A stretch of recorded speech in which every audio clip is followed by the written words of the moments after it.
एक तारीख जो हर भारतीय के दिल में सुनहरे अक्षरों में लिखी है, 15 अगस्त 1947।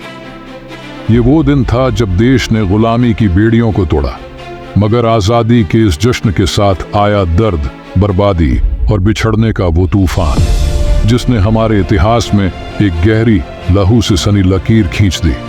2 मुल्क बने, लेकिन इसके साथ कितने ही परिवार उजड़े, कितनी जिंदगियां तबाह हुई।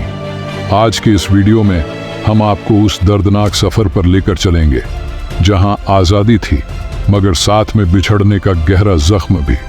तो बने रहिए हमारे साथ, क्योंकि जो कहानी आप सुनने वाले हैं वह आपको इतिहास के उस काले दौर में ले जाएगी जिसे भुला पाना आज भी नामुमकिन है। अंग्रेजी हुकूमत की वो काली रात खत्म हुई और सूरज की पहली किरण के साथ स्वतंत्रता का एक नया सवेरा। पर यह कोई साधारण सवेरा नहीं था। इस आज़ादी के लिए हजारों वीरों ने अपने प्राणों की आहुति दी थी। जितनी खुशी आज़ादी की थी, उतना ही दर्द उस काली विभाजन की लकीर का, जो भारत और पाकिस्तान को अलग करने वाली बन चुकी थी। वो लकीर जिसने हजारों लोगों को अपनों से हमेशा के लिए दूर कर दिया। कुछ महीने पहले तक जो लोग एक दूसरे के साथ कंधे से कंधा मिलाकर अंग्रेजों के खिलाफ खड़े थे, अब विभाजन की आग में एक दूसरे के खून के प्यासे हो गए। बंटवारे के उस भीषण दौर में इंसानियत का खून बह रहा था। 6 अगस्त 1947 को लुधियाना फिरोजपुर रोड पर जलालाबाद के पास 74 सिखों का नरसंहार हुआ। अगस्त के पहले सप्ताह में ही अमृतसर की जमीन खून से लाल हो चुकी थी। हर रोज 100 से अधिक लोग अपनी जान देकर इस विभाजन की कीमत चुका रहे थे। उस दर्द को हम आज महसूस तो कर सकते हैं, पर उस वक्त के दर्द को शब्दों में बयां करना मुश्किल है। 13 अगस्त 1947 को लाहौर से अमृतसर के लिए रवाना हुई एक ट्रेन में एक भी जीवित इंसान अमृतसर नहीं पहुंचा। 42 हिंदू और सिखों को ट्रेन पकड़ने से पहले ही मौत के घाट उतार दिया गया था। यह वह दौर था जब पंजाब का हर कोना विभाजन की लपटों में जल रहा था। दूसरी तरफ दिल्ली से पाकिस्तान स्पेशल ट्रेन पाकिस्तान के लिए रवाना होती है, जिसमें सरकारी अधिकारी, कर्मचारी और उनके परिवार थे। पर जैसे ही यह ट्रेन पटियाला पहुंचती है, उस पर हमले शुरू हो जाते हैं। एक महिला और एक बच्चे की जान चली जाती है। इसका बदला पाकिस्तान की ओर से आने वाली पहली ट्रेन में लिया गया। जब वह ट्रेन अमृतसर पहुंची, उसमें सिर्फ लाशें ही लाशें थीं। ट्रेन के हर कोने पर खून के निशान थे, जो इस विभाजन की क्रूरता को बयान कर रहे थे।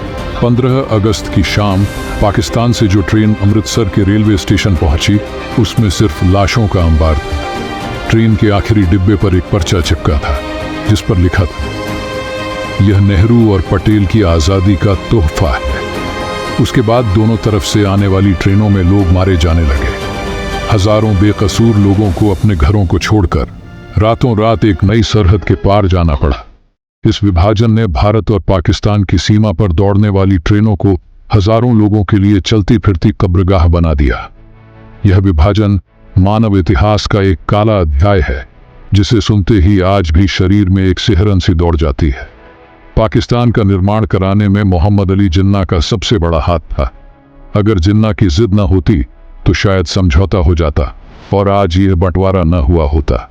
लेकिन 3 जून 1947 को भारत की आज़ादी और पाकिस्तान के अलगाव की तारीख तय कर दी गई थी। 15 अगस्त की तारीख को सब कुछ बांट दिया गया, जमीन, पैसा, रिजर्व बैंक का सोना। विभाजन की इस प्रक्रिया में सरदार वल्लभ भाई पटेल और चौधरी मोहम्मद अली मुख्य भूमिका निभा रहे थे। उनका साथ देने वाले कई अन्य अधिकारी थे, जो विभिन्न क्षेत्रों से रिपोर्ट तैयार कर भेज रहे थे। भारतीय बैंकों में पड़े पैसों का 17.54% हिस्सा पाकिस्तान को दिया गया, जबकि पाकिस्तान ने भारत के ऋण का 17.5% हिस्सा चुकाने का वादा किया। सरकारी दफ्तरों में पड़ी हर छोटी बड़ी चीज का हिसाब करके उसे बांटा गया। यहां तक कि एनसाइक्लोपीडिया ब्रिटानिका के खंड भी अलग अलग बांटे गए। सब कुछ बांट दिया गया, सिवाय भारत के गुप्तचर विभाग के। भारत के गृह मंत्रालय ने स्पष्ट कर दिया कि इस विभाग की एक फाइल भी पाकिस्तान नहीं जाएगी। पाकिस्तान के पास खुद की नोट छापने की मशीन नहीं थी और भारत ने भी अपनी प्रेस देने से इनकार कर दिया। पाकिस्तान ने अपने काम चलाने के लिए भारतीय नोटों पर अपनी मोहर लगाकर उन्हें इस्तेमाल किया। ये विभाजन सेना में भी लागू हुआ, जहां सैनिकों का बंटवारा धर्म के आधार पर किया गया। हिंदू, मुस्लिम और सिख सैनिकों के बीच बंटवारे की तलवार चली, जो इन जांबाज योद्धाओं के लिए एक दर्दनाक अनुभव। यह कहानी इतनी दर्दनाक है कि उसे सुनकर आज भी आंसू आ जाते हैं। लाखों लोगों को अपना घर छोड़कर जाना पड़ा, परिवार बिखर गए, बहन बेटियों की इज्जत पर आघात हुआ और कई लोगों की जिंदगियां हमेशा के लिए तबाह हो गई। तो दोस्तों, आप क्या सोचते हैं? क्या यह बंटवारा सही था या गलत? अपनी राय हमें कमेंट में जरूर बताएं और इस तरह की और भी ऐतिहासिक कहानियां जानने के लिए हमारे चैनल को सब्सक्राइब करें। धन्यवाद।